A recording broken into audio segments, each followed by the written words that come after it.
하나님의 말씀은 히브리서 4장 15절과 16절 말씀이에요.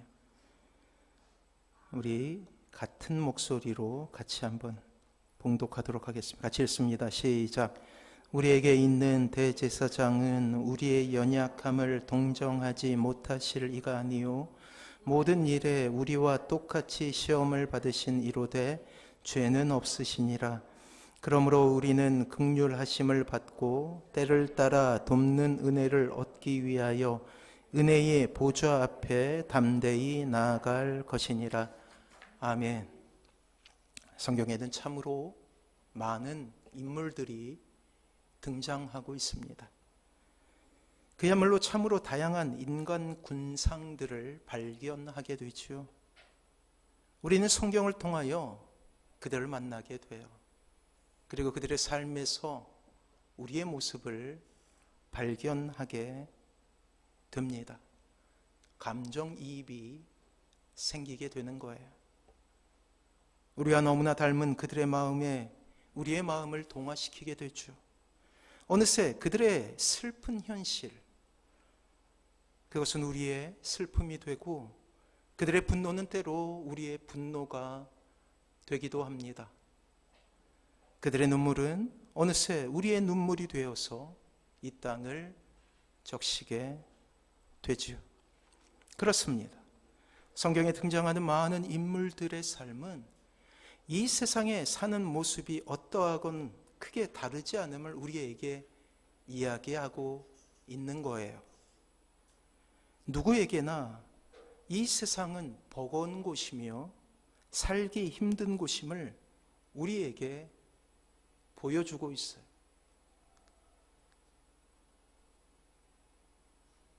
우리는 어젯밤에 일어난 사건을 이미 뉴스를 통해서 보게 되었습니다. 최첨단이라는 시대의 산물이 있는 이 서울이라는 집적된 곳에 가장 후진적인 사고가 일어나고 말았어요. 지난주에 하나님께서 이 새벽에 말씀을 통해서 끊임없이 계속해서 안전에 대해서 말씀을 하시더라고요. 안전에 대해서. 이제 그 사건을 통해서 제가 최종으로 보게 된 결과는 그것도 길에서 151명이 죽었고 그리고 83명이 여전히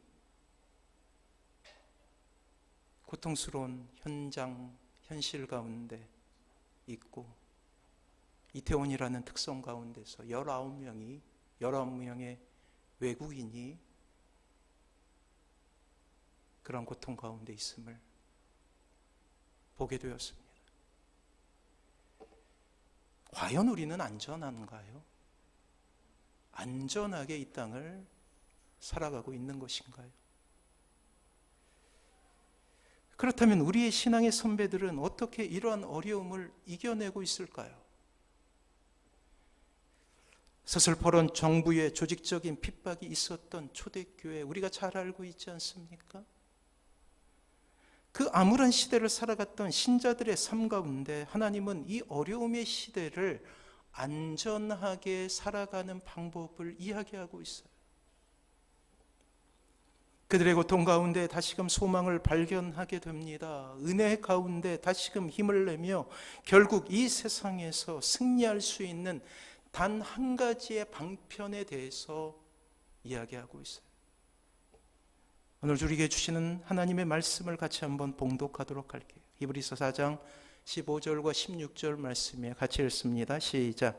우리에게 있는 대제사장은 우리의 연약함을 동정하지 못하실 이가 아니요 모든 일에 우리와 똑같이 시험을 받으신 이로되 죄는 없으시니라. 그러므로 우리는 긍휼하심을 받고 때를 따라 은혜를 얻기 위하여 은혜의 보좌 앞에 담대히 나아갈 것이라. 그렇습니다. 오늘 15절의 말씀은 우리에게 놀라운 위로를 주고 있어요. 그것은 우리를 사랑하시는 예수님, 그분에 대한 놀라운 사실을 이야기하고 있죠. 예수님이 어떤 분이신가?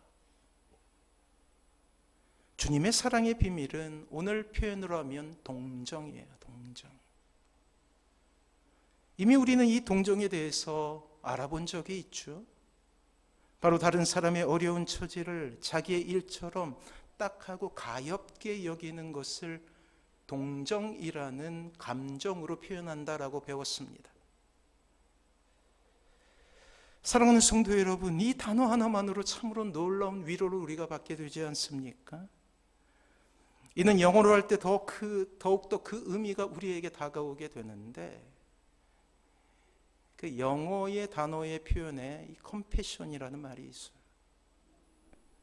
이 단어는 컴과 패션이라는 두 단어가 합쳐져서 의미를 이루게 되죠. 컴이라는 것은 함께라는 뜻이고, 패션이라는 것은 우리가 잘 아는 영화 패션 오브 크라이스트 에서 나오는 패션이라는 단어이죠. 그래요. 고통, 고난이라는 뜻을 가지고 있어요. 그래서 컴패션이라는 말은 함께 고난에 동참한다라는 뜻이에요. 컴패션. 히브리서 기자는 예수님의 사랑을 동정이라고 해요. 컴패션이라고 불러요. 그냥 가엾이 여기는 게 아니라는 거예요. 같이 그 고통을 경험하고 있다라는 거예요. 거의 10년 전이죠. 생떼와 같은 우리 아이들을 배에서 죽어가는 모습을 우리가 봤잖아요. 그리고 10년이 지나서 우리는 또 보게 되는 거예요. 그 20대 건장한 젊은이들이 길에 누워서 CPR을 받는 모습을.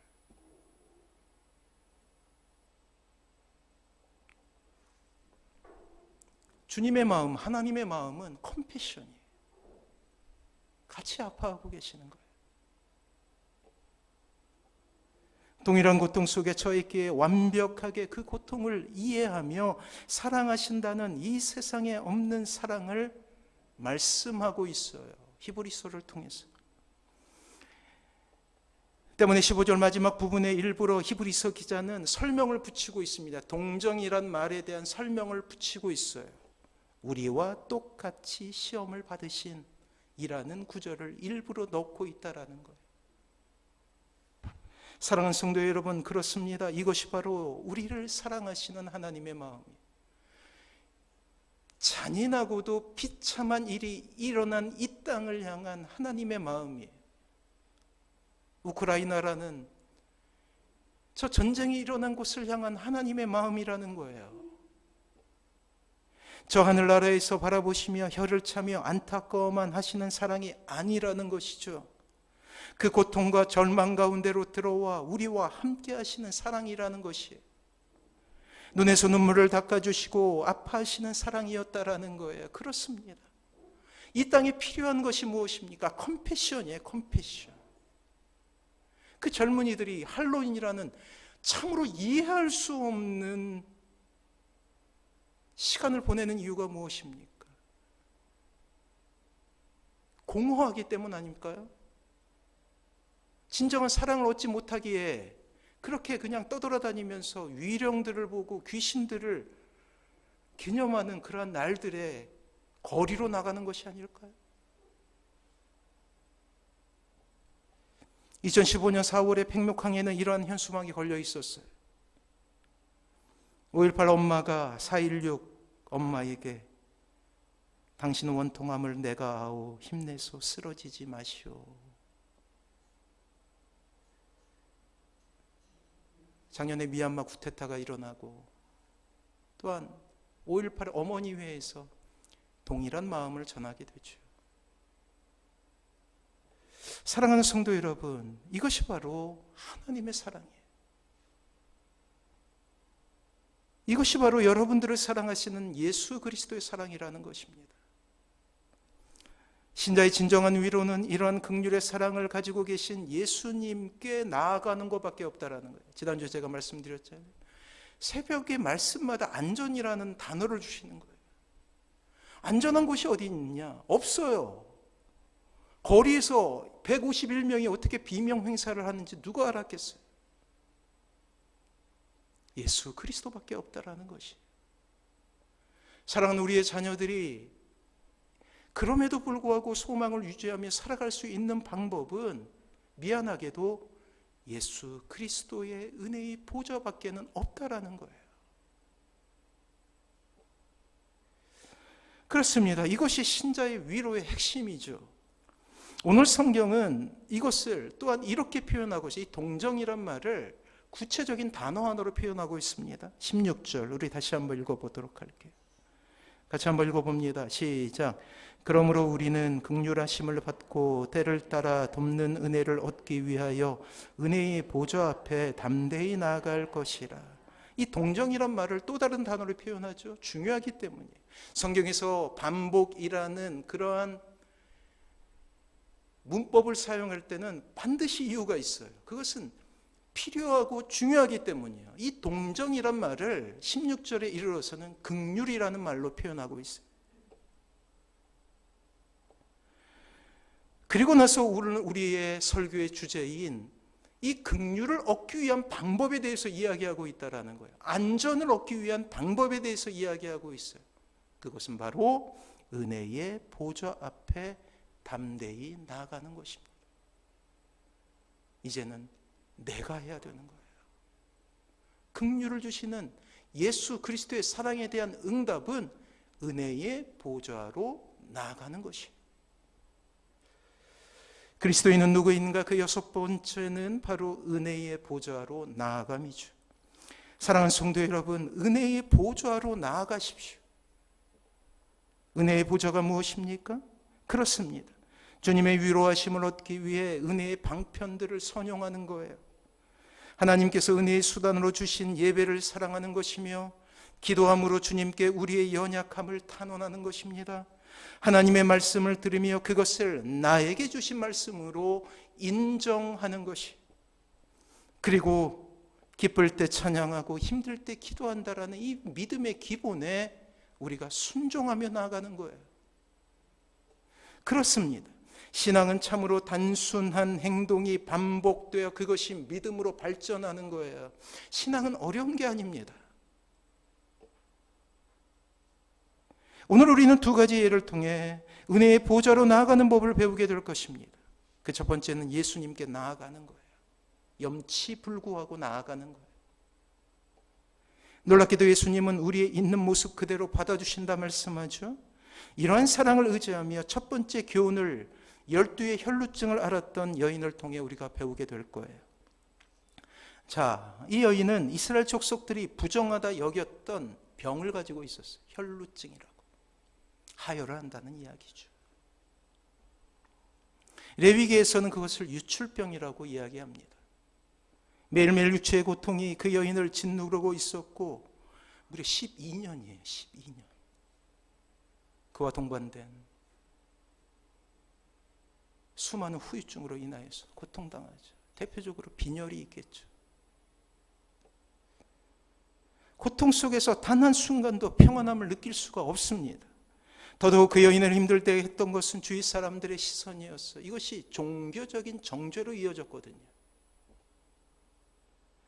그 여인은 병을 가졌다는 사실 하나만으로 저주를 받은 여인이라 그렇게 손가락질 당했습니다. 하나님의 징계를 받은 사람이라 치부되었기 때문이죠. 하나님께 저주받은 여인이라는 사실 하나로 이 여인은 좌절할 수밖에 없었어요. 어느 한 구석에도 위로함을 얻지 못했어요. 가장 가까운 가족에게도 천영이기에 위로함을 얻지 못했다라는 거예요. 절망의 그늘 아래서 이 여인은 무려 12해를 보내게 됩니다. 그렇게 이 여인은 자신의 모든 것을 올인하여 그 저주의 그늘에서 벗어나려고 노력해서 가만히 앉아 있었던 것이 아니에요. 실로 자신이 할 수 있는 모든 방법과 수단을 다 동원하게 됩니다. 혈루증에 좋다고 하면 그 어떤 대가를 치르더라도 병을 치료하기 위해서 수많은 노력을 했어요. 이러한 그녀의 노력을 성경은 이렇게 이야기하고 있어요. 마가복음 5장 26절 어떠한 노력을 했나 한번 보도록 하겠습니다. 주보에 있어요. 같이 읽습니다. 시작. 많은 의사에게 많은 괴로움을 받았고 가진 것도 다 허비하였으되 아무 효용이 없고 도리어 더 중하여. 그래요. 좋은 의사를 찾아다닙니다. 좋다는 약을 먹어요. 자신이 했던 모든 인간적인 방법은 자기 자신을 괴롭히며 가산을 탕진하는 일이 되어버리고 말아요. 나왔잖아요. 다 허비하였다. 이 세상의 특징이 바로 허비예요. 허비.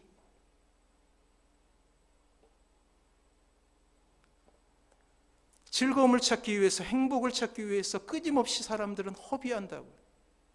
젊은이들은 즐거움을 찾기 위해서 거리로 나가는 거예요. 그들을 탓할 수가 없어요. 그들의 공허한 마음을 어떻게 탓할 수가 있습니까? 왜 그날에 거기에 있었냐라고 이야기할 수가 없다고요. 왜? 공허하기 때문에.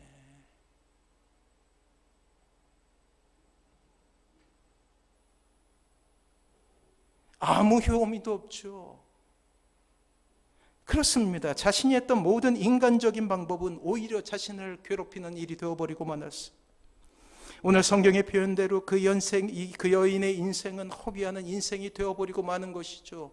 사랑하는 성도 여러분, 그렇지 않습니까? 우리가 얼마나 많은 시간을 하나님을 알지 못할 때 허비했던가요?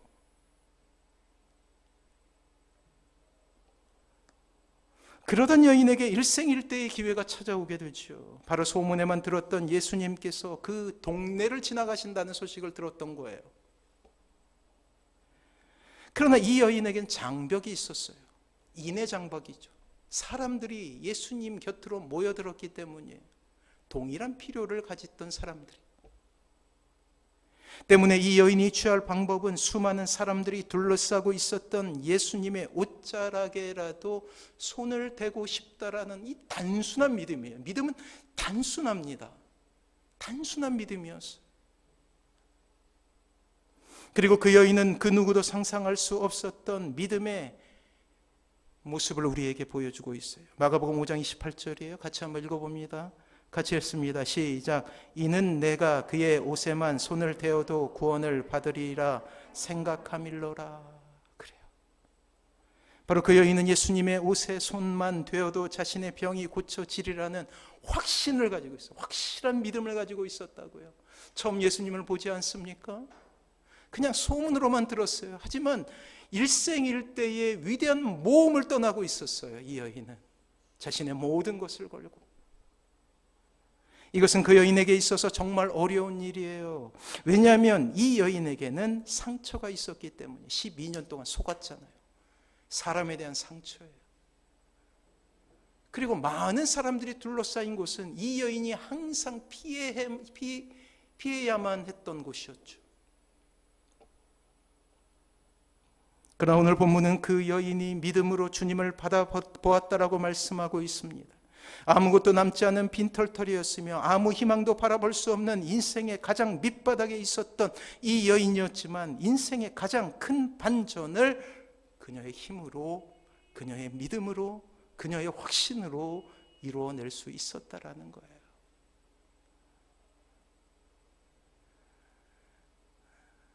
사랑하는 딸이, 저의 첫째 딸이 이제 왜 타지에 있는 학교에 이제 무슨 용기인지 그 학교에 가고 싶다고 해서 이제 1년간 준비를 했어요.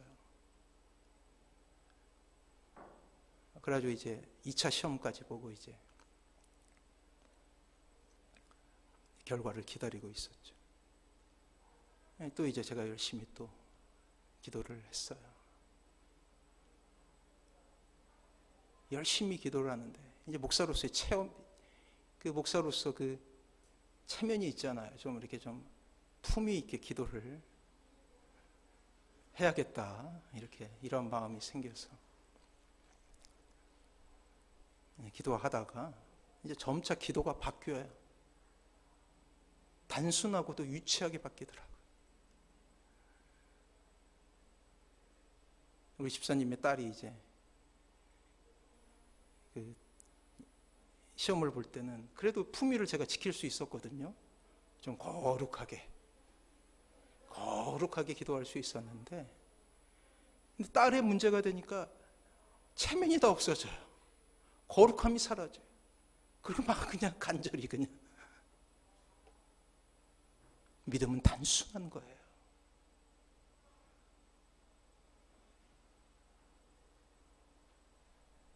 이 여인은 소박하게 주님의 옷깃에 손을 대어 만져야 한다라는 극히 소심할 수밖에 없는, 그녀의 처지에서 발휘할 수 있는 그러한 믿음의 그러한 형태를 추구하고 있었어요. 사랑하는 성도 여러분, 주님께서는 일찍이 이렇게 말씀하셨어요. 천국에 우리가 어떻게 갈 수 있느냐, 은혜를 어떻게 얻을 수 있느냐. 마태복음 11장 12절 한번 볼까요? 오늘 말씀이 있죠. 같이 한번 읽어봅니다. 시작. 세례 요한의 때부터 지금까지 천국은 침노를 당하나니 침노하는 자는 빼앗느니라. 침노하는 거예요. 침노하는 거예요. 침입하는 거예요. 노력하는 거예요. 때를 쓰는 거예요. 저의 기도가 때를 쓰는 기도가 되더라고요.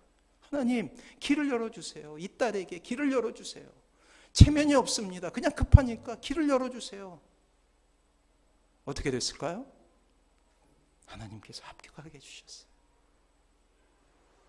때를 쓰는 기도를 들으시고 체면을 버리고. 이 여인은 천국을 침노한 여인이었다고요. 믿음을 단순하게 합니다. 간절히 기도하는 거예요. 급한데 어떻게 품위를 지킬 수 있단 말이에요. 사람이 물에 빠졌어요. 그런데 우리가 품위를 지키며 할 수 있겠어요? 설득할 수 있겠어요? 그 사람을? 이제 물에 빠졌으니까 차분하게 마음을 먹고 힘을 빼고 그리고 손을 저어서 발을 저어서 나오렴, 이렇게 얘기할 수 없는 거예요. 살려주세요라는 거. 살려주세요. Help me. 이 여인은 12년간 저주의 굴레로 자신을 괴롭힌 이 혈루병에서 벗어나기 위해서 그냥 단순하게 생각한 거예요. 예수님께 가서 그 옷에 손이라도 댔으면 좋겠다. 은혜의 보좌에 나가는 방법이 어렵지 않습니다. 그냥 나가는 거예요. 염치 불구하고 나가는 거예요. 그리고 놀라운 결과가 일어나요. 마가복음 5장 36절 같이 한번 읽어볼까요? 같이 읽습니다. 시작. 예수께서 이르시되 딸아, 내 믿음이 너를 구원하였으니 평안히 가라. 내 병에서 놓여 건강할지어다. 놀라운 일이 일어나지 않아요? 그래, 병이 치유받는 거. 12년 동안, 무려 12년이었어요. 사랑하는 성도 여러분, 이 시대를 향한 하나님의 요구는 단순합니다. 천국을 침노하는 거예요. 나아가는 거예요. 그렇습니다. 주님께서 보셨던 것은 비천함으로 인생을 저주 가운데 보내었던 그 여인의 그 단순한 믿음이었죠. 그리고 많은 이들 앞에서 그 여인의 마음을 칭찬하고 있습니다. 믿음을 칭찬하고 있어요. 이렇듯 주님께서 원하시는 것은 은혜의 보좌로 나아가기 위한 방편은 단순해요. 나아가는 거예요. 지금 이 시대 우리에게 원하시는 건 역시 주님께서 늘 그러하셨듯이 믿음이죠. 그러나 세상 사람들과 우리가 다른 것은 우리에게는 주님이 계시기 때문이에요. 주님께 나아갈 수 있어야 되는 거예요. 우리는 은혜를 구하며 예수님께로 나아가야 돼요. 자녀들을 사랑하시죠. 그 사랑 어떻게 변할 수 있는 거예요? 그러면 그 자녀들을 위해서 모든 형식이나 모든 체면을 버리고 기도하는 거예요. 살려달라고. 살려달라고 제발. 사랑하는 성도 여러분, 이러한 놀라운 믿음이 우리에게 필요합니다. 아니, 단순한 믿음이 우리에게 필요한 거예요. 이러한 은혜 가운데 서시는 사랑하는 모든 성도님들 되시기를 주님의 이름으로 축원합니다. 두 번째는 인내함으로 예수님을 바라봐야 되는 거예요. 인내함이 필요하죠. 다시 말해 인내함으로 기도할 수 있어야 되는 것입니다. 그렇습니다. 인내로 기도하는 특징이 무엇일까요? 인내의 기도는 영혼이 하나님을 향하여 힘있게 전진하는 거예요. 그것은 하늘에 있는 은혜의 보좌를 향하여서 지침 없이 나아가는 것이죠. 여기에는 쉼 없는 소원과 인내의 정신이, 그리고 하나님을 향한 마음의 열정이 담겨져 있어요. 믿음을 단순화시키게 되면 열정이 생겨요. 살려주세요 라는 말에는 열정이 있는 거예요. 그 사람이 살아야 된다라는 마음이 있는 거예요. 그래서 믿음을 단순화시켜야 돼요. 주님, 살려주세요. 주님, 이루어주세요. 다른 것이 보이지 않아요. 경주마에게 단 한 가지 장치가 필요한 것은 눈을 가리는 거예요. 다른 것을 보지 않게. 같이 뛰고 있는 말이 보이지 않게 하는 거예요. 열정이죠. 단순히 흉내내는 열심이 아닙니다. 혹은 연기가 아니에요. 사랑하는 성도 여러분, 신앙생활도 흉내내는 믿음으로 할 수 있어요. 얼마든지 가능합니다. 연기로 할 수 있습니다. 얼마든지 가능해요. 제가 잘해요, 그거. 저는 모태신앙이기 때문에 잘해요. 어느 정도 하면은, 너 믿음 생활 잘하네? 라는 말을 들을 수 있는 수많은 그러한 레시피를 가지고 있어요. 그러나 중심을 보시는 하나님은 속일 수 없다라는 거예요. 더군다나 신체적인 건강성에서 나오는 열기 역시 아닙니다. 막연한 기대가 아니죠. 하나님께서 어떤 순간에도 자신과 함께 하신다는 믿음의 발로라는 거예요. 때문에 충동적인 믿음이나 충동적인 열광과는 전혀 다르죠. 인내라는 마음은. 아니, 이러한 충동적인 신앙은 너무나 쉽게 식어지는 것을 우리가 잘 알고 있지 않습니까? 끈질긴 기도와 인내로 하는 기도의 가장 특징은 성령님께서 심으시고 일으키신 능력이라는 사실이에요. 예수님은 일찍이 누가복음 17장을 통해서 이렇게 말씀하신 적이 있어요. 항상 기도하고 낭망하지 말아야 함을 강조하시며 불의한 재판장에게 강청하는 한 사람을 소개하고 계십니다. 끈질긴 기도, 인내로 하는 기도가 무엇인지, 그 결론의 말씀이 무엇일까요? 모든 기도하는 이들을 세우는, 일깨우는 그러한 위대한 말씀이 있죠. 누가복음 17장 18절부터 19절 말씀이에요. 우리 같이 한번 읽어보도록 하겠습니다. 같이 읽습니다. 시작. 하물며 하나님께서 그 밤낮 부르짖는 택하신 자들의 원한을 풀어주지 아니하시겠느냐? 저에게 오래 참으시겠느냐? 내가 너희에게 이르노니 속히 그 원한을 풀어주시리라. 그러나 인자가 올 때에 세상에서 믿음을 보겠느냐 하시니라. 사랑하는 성도 여러분, 우리는 이 말씀을 믿어야 돼요. 주님의 말씀과 약속은 결코 모호하거나 불분명하지 않습니다. 그렇습니다. 속히 그 원한을 풀어주시리라 약속하고 있지 않아요. 그럼 누구에게로 달려가야 돼요?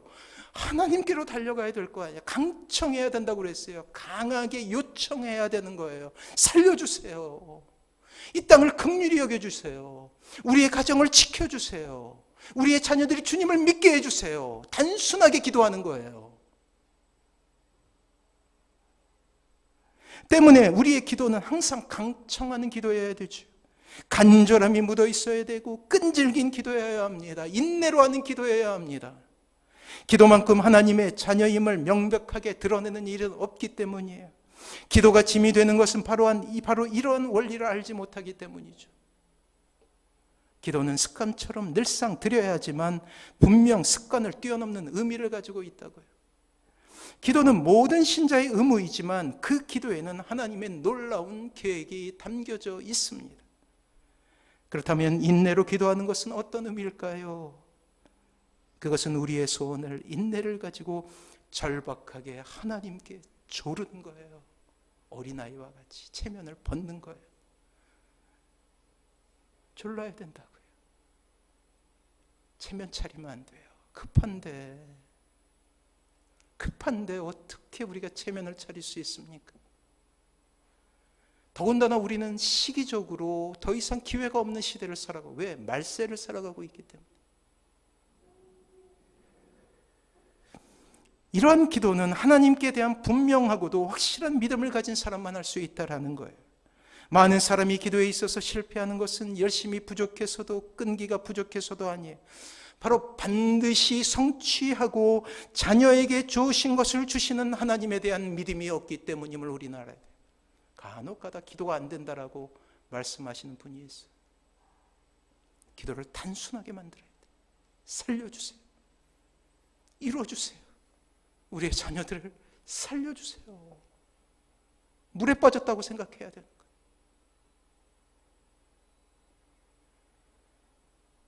이 땅의 신자의 비극은 바로 여기 있다라는 거예요.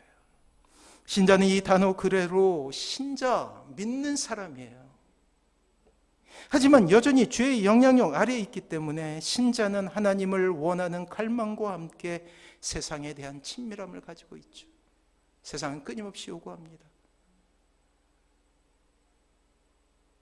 적당히 믿으라고. 많이 들어보셨죠? 가족들에게 적당히 좀 하라고. 사람이 죽게 생겼는데 우리가 어떻게 적당히 할 수 있습니까?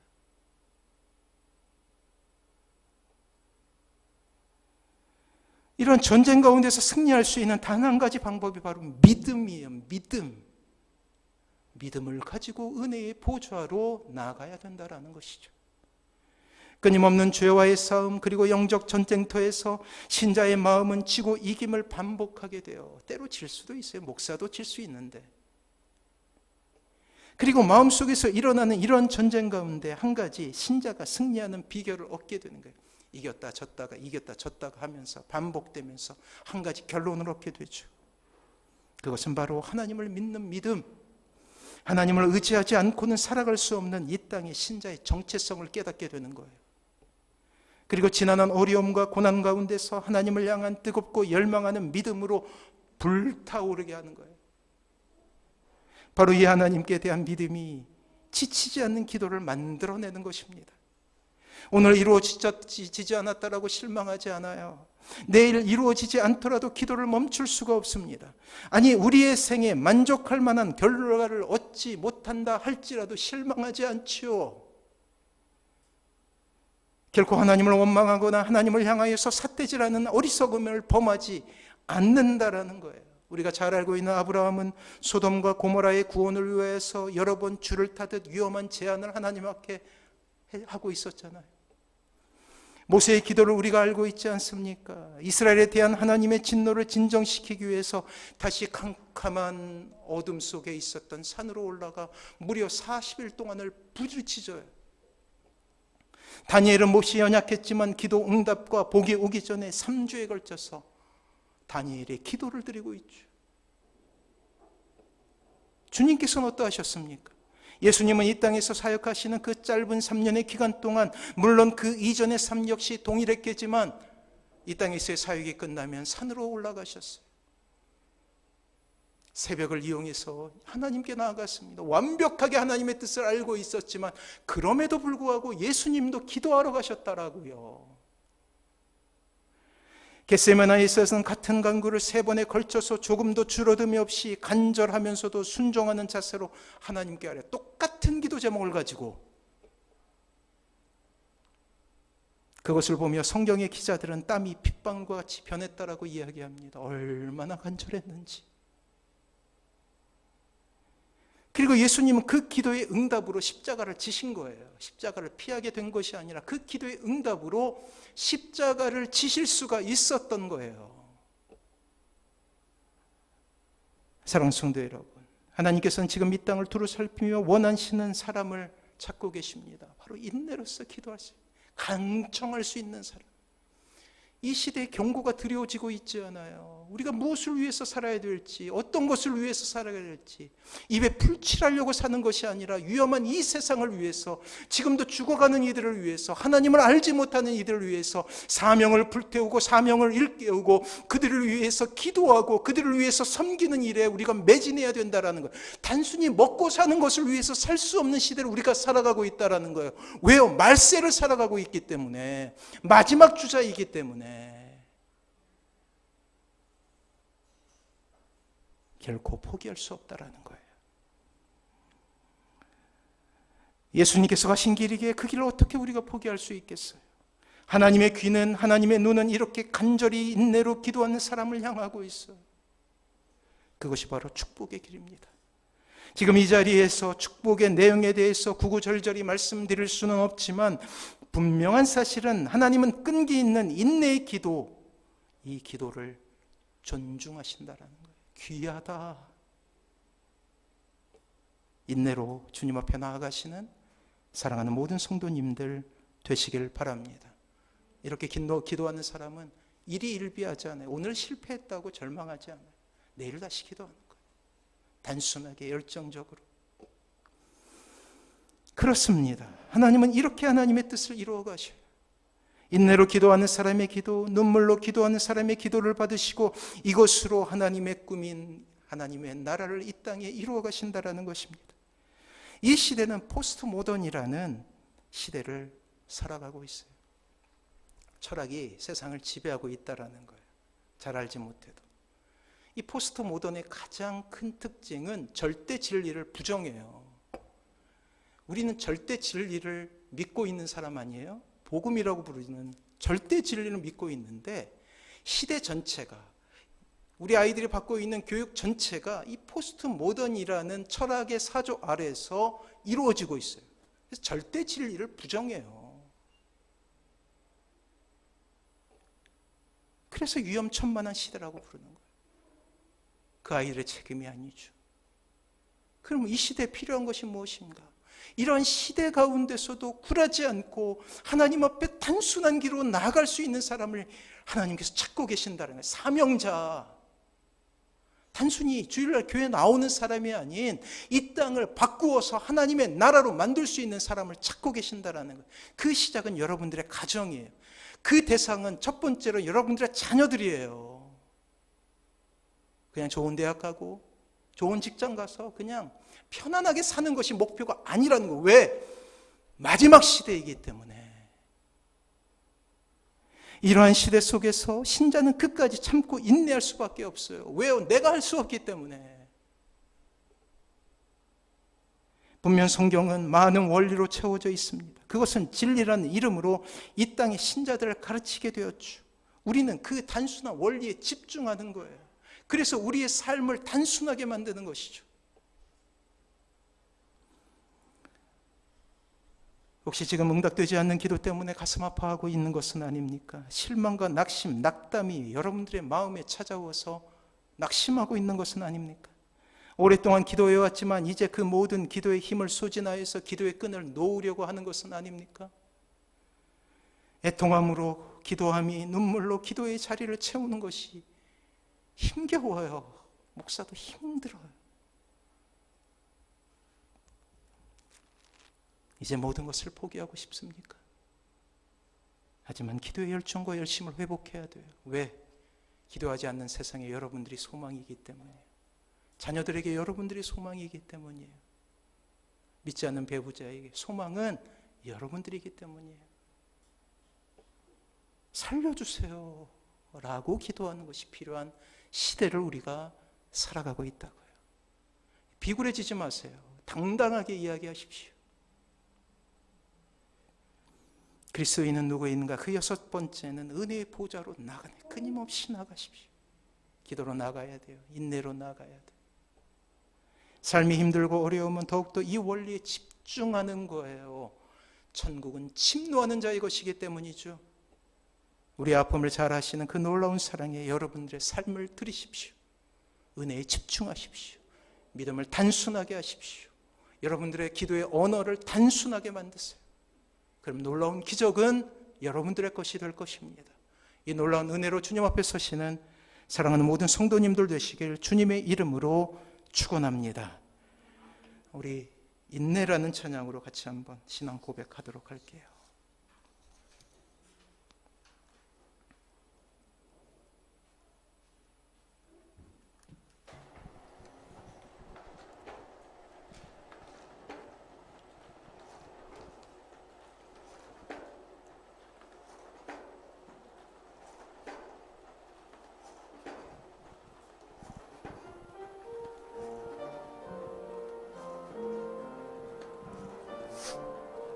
그렇습니다. 그 모든 것이 은혜였어요. 우리 같이 고백하기를 소원합니다. 내가 누려왔던 모든 것들이, 내가 지나왔던 모든 시간이, 내가 지나왔던 모든 시간이, 내가 걸어왔던 모든 순간이 당연한 것 아니라 은혜여서. 아침 해가 뜨고 가을의 노을, 봄의 꽃향기와 가을의 열매, 변하는 계절의 모든 순간이 당연한 것 아니라 은혜여서. 모든 것이 은혜,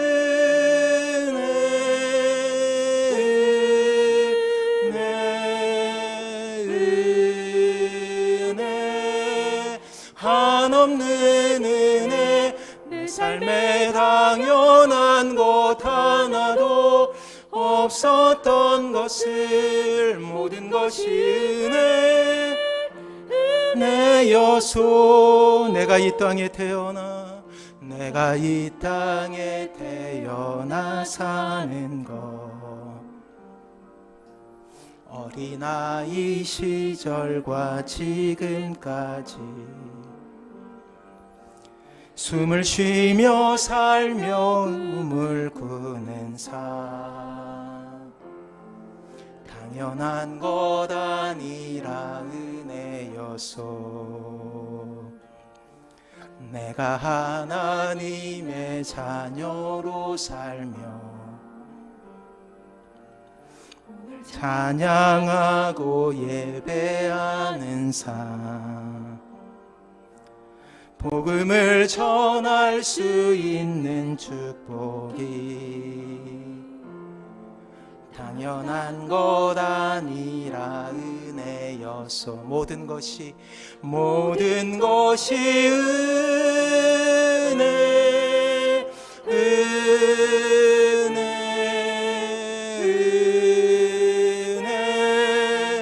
한없는 은혜.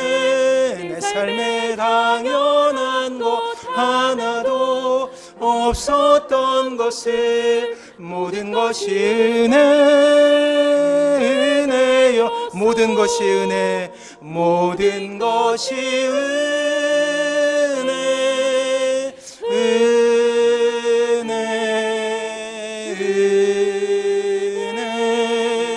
한없는 은혜. 내 삶에 당연한 것 하나도 없었던 것을 모든 것이